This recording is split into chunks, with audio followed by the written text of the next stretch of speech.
சோழனின் செல்வி. அத்தியாயம் 31. தன்னை அழைத்திருக்கிறார் மாமன்னர் என்றவுடன் யோசிக்க ஆரம்பித்தான் விமலாதித்தன். உற்ற நண்பனான இளவரசன் ராஜேந்திரனும் அரசு விஷயமாக நாகை வரை சென்றிருக்கிறான். குடந்தையில் படை வீரர்களின் பயிற்சியில் ஈடுபட்டிருக்கும் தன்னை காண மன்னர் அழைத்திருக்கிறார் என்றவுடன் திடுக்கிட்டு போனான் விமலாதித்தன். உடனே புறப்பட்டு விட்டான் தஞ்சையை நோக்கி. அரசவையில் சந்திப்பதா அல்லது அரண்மனையில் சந்திப்பதா என்ற குழப்பத்தினூடே பயணித்தவன் எதற்கும் வந்தியத்தேவரை முதலில் சந்தித்து விடுவது நல்லது என்ற எண்ணம் தோன்ற அவரது மாளிகை நோக்கி பயணித்தான். அவன் சென்றிருந்த வேளை வந்தியத்தேவர் வேறொரு முக்கிய விஷயமாக கரந்தை சென்றிருக்க அடுத்து என்ன செய்யலாம் என்ற சிந்தனையில் ஆழ்ந்தவனை தன் நிலைக்கு கொண்டு வந்தது மாளிகை காவலனின் குரல். தங்களை உள்ளே வரச் சொல்லி இருக்கிறார்கள் என்றான் வாயிற்காவலன். தளபதியார்தான் கரந்தை சென்றிருப்பதாக கூறினீர்களே, வேறு எவர் அழைக்கிறார்கள் என்னை என்றான் விமலாதித்தன். தளபதியாரின் மாதேவியார் அழைத்திருக்கிறார்கள் உங்களை என்று காவலன் கூற சப்த நாடியும் ஒடுங்கி போனது விமலாதித்தனுக்கு.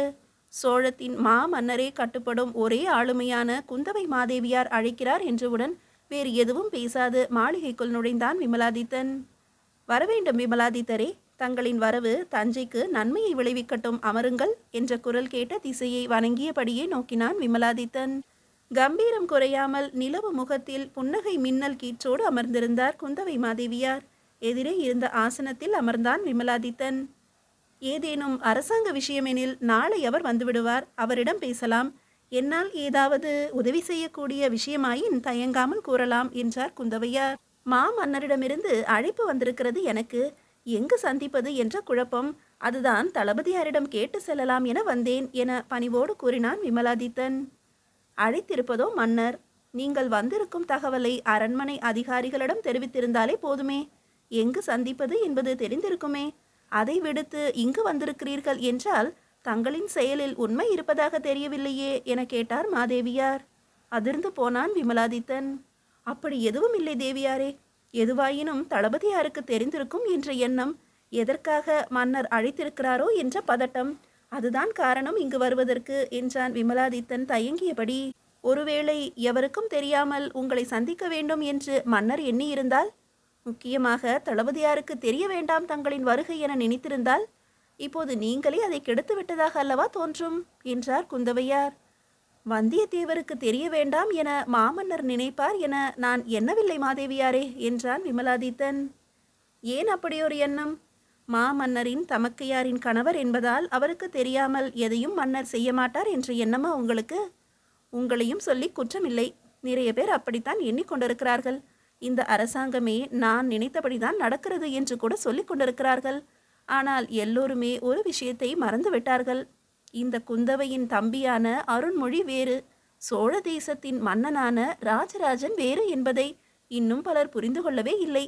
அவ்வளவு ஏன், ராஜேந்திரனோடு உடனிருக்கும் உங்களுக்கே இது புரியவில்லை இன்னமும் என்ற குந்தவையாரின் வார்த்தைகளில் கோபம் தெரித்தது.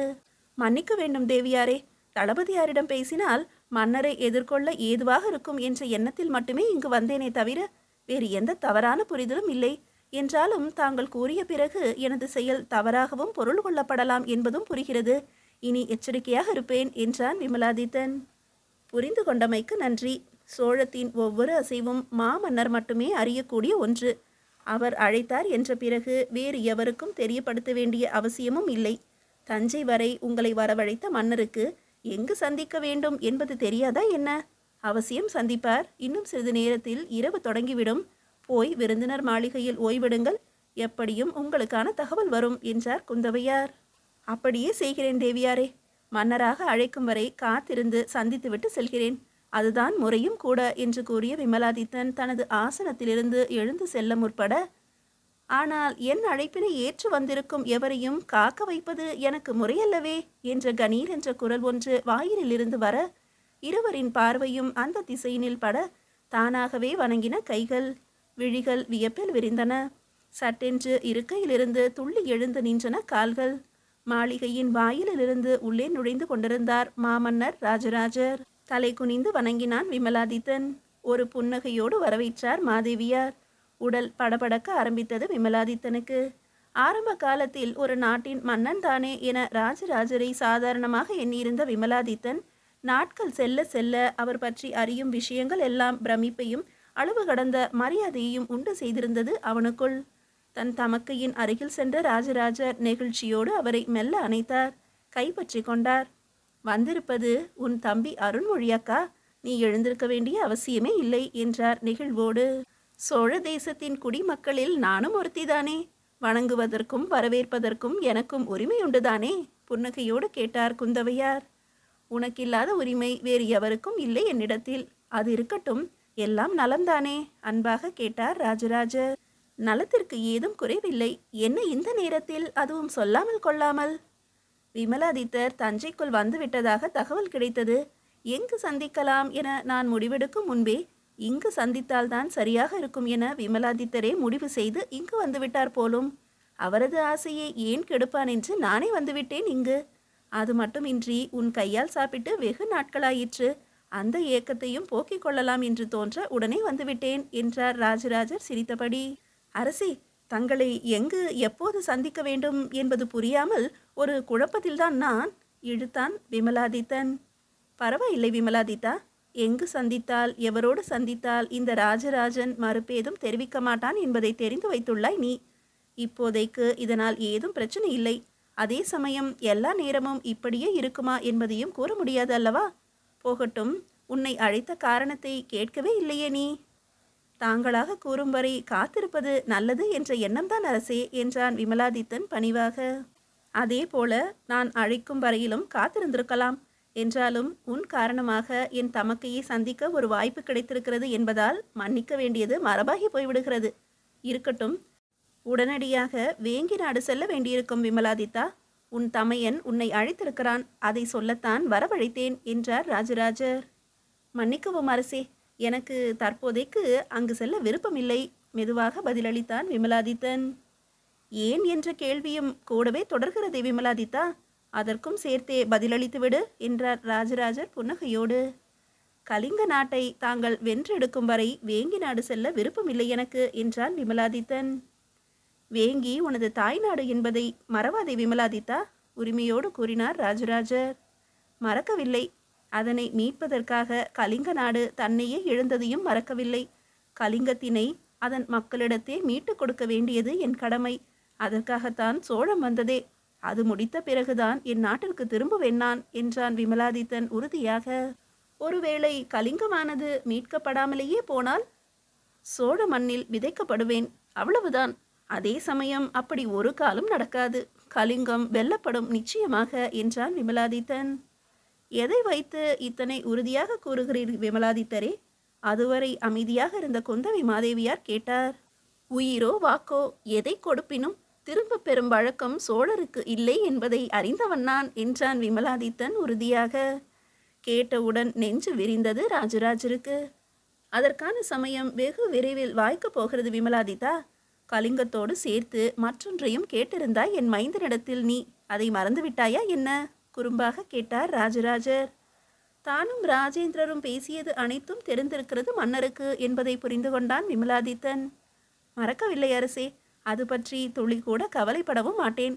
ஜடாசோட வீமன் கொல்லப்பட வேண்டும் களத்தில், அதுவும் மன்னரான உங்கள் கைகளினால் என்று வேண்டுகோள் வைத்திருக்கிறேன் இளவரசரிடம். அது நிச்சயமாக நடக்கும். உங்களுக்காக போரிட்டு தன்னை இழந்த கலிங்கம் மீட்கப்படுவதையும் உன் நண்பர்களின் இழப்பிற்கு காரணமான ஜடாசோட வீமனின் உயிரற்ற உடலை கண்கொண்டு காணும் ஆசை இல்லையா உனக்கு? ராஜராஜர் கேட்டார் சிரிப்போடு. இந்த பிறவிக்கான காரணமே அதுதானே அரசே. அதை கண்கொண்டு காண்பதெனில் பெரும் கொடுப்பினை எனக்கு என்றான் விமலாதித்தன். அந்த கொடுப்பினையை உனக்கு அளிக்கத்தான் போக சொல்கிறேன் வேங்கி நாட்டிற்கு. போய் காத்திரு, படைகளோடு சேர்ந்திரு. விரைவில் ஜடாசோட வீமனை சந்திக்க வேண்டி வரும்.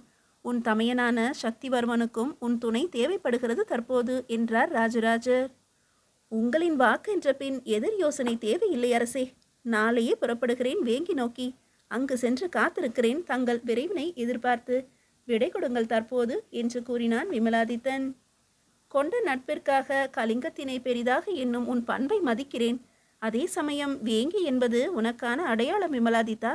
எக்காரணம் கொண்டும் எதற்காகவும் அதனை இழந்து விடாதே. சென்று வா, விரைவில் சந்திப்போம். நாளை காலை உன்னை வழியனுப்பி வைக்க வருவார் உன் மதிப்பிற்குரிய வந்தியத்தேவர் உன்னோடு. எனது பிரத்யேக படையொன்றும் வரும் துணையாக என ராஜராஜர் விடை கொடுக்க மாதேவியாரையும் வணங்கி விடை பெற்றான் விமலாதித்தன். சோழத்தின் ஒரு சாதாரண உபதளபதிக்கான மரியாதையாக தோன்றவில்லையே இது எனக்கு என்றார் குந்தவையார் ராஜராஜரை நோக்கி. எதை சொல்கிறீர்கள் தமக்கு யாரே? புன்சிரிப்போடு கேட்டார் ராஜராஜர். விமலாதித்தரை வழியனுப்ப சோழத்தின் தளபதியும் மருமகனுமான என் கணவர் செல்வதும் மன்னரின் பிரத்யேக படையே அவரது பாதுகாப்பிற்கு செல்வதையும் தான் குறிப்பிடுகிறேன் அருண்மொழி. நான் உள்ளுக்குள் நினைப்பதை உடனுக்குடனேயே தெரிந்து கொள்ளும் வல்லமை உம்மை தவிர வேறு யாருக்குண்டு தமக்கு யாரே? சோழத்திற்கு வேங்கி வேண்டும், அதனால் எனக்கு விமலாதித்தன் வேண்டும், அவ்வளவுதான் என்றார் ராஜராஜர் சிரித்துக்கொண்டே. புரிகிறது, வலிமை காட்டி மீட்டு கொடுத்த வேங்கி நாட்டை உரிமை காட்டி உன்னோடு இருத்தி கொள்ள நினைக்கிறாய் என்பது புரிகிறது. விமலாதித்தன் அதற்கு தகுதியானவன் தானே? உங்களின் கருத்தென்னவோ என்றார் ராஜராஜர். என் தம்பியின் முடிவு ஒரு காலம் தவறாகி போகாது, நல்லதே நடக்கும் அருண்மொழி. ஆரம்பம்தானே இது, எல்லாம் சரியாகவே இருக்கும் என்றார் குந்தவையார். எப்படியோ சோழத்தின் பாதுகாப்பிற்கான மற்றொரு அரணாக வேங்கியும் அமைந்துவிட்டால் சிறப்பு. இறையருள் காக்க வேண்டும் என்றார் ராஜராஜர். உன் உயிருக்கு உயிரான செல்ல பெண்ணின் வாழ்க்கையும் அடங்கியுள்ளது இதில், அதற்காகவும் சற்று கவலைப்படக்கூடாதா? ஆதங்கமாக கேட்டார் குந்தவையார். சோழத்தின் லட்சக்கணக்கான குடிமக்களில் அவளும் ஒருத்திதானே அக்கா. சோழத்திற்கான ஒரு நல்ல விஷயம் எனும்போது அது அவளுக்கும் சேர்த்துதானே. தனியாக யோசிக்க ஏதும் இல்லை இதில் என்றார் ராஜராஜர். அருண்மொழியாக என் எதிரில் நிற்கும் போது கூட ராஜராஜனாகத்தான் சிந்திப்பாயா நீ? அன்போடு கேட்டார் குந்தவையார். என்ன செய்வது அக்கையாரே, நாம் இருவருமே நின்று கொண்டிருப்பது சோழத்தின் மண் மீதல்லவா என்று கூறி பலமாக சிரித்த ராஜராஜர் அங்கிருந்து சட்டென்று நகர்ந்து வாயிலை நோக்கி நடக்கலானார். அந்த சிரிப்பினில் ஒளிந்து கொண்டிருந்த ஒரு தகப்பனின் வேதனை தெளிவாக புரிந்தது குந்தவை மாதேவியாருக்கு. மீதியை அடுத்த அத்தியாயத்தில் காணலாம்.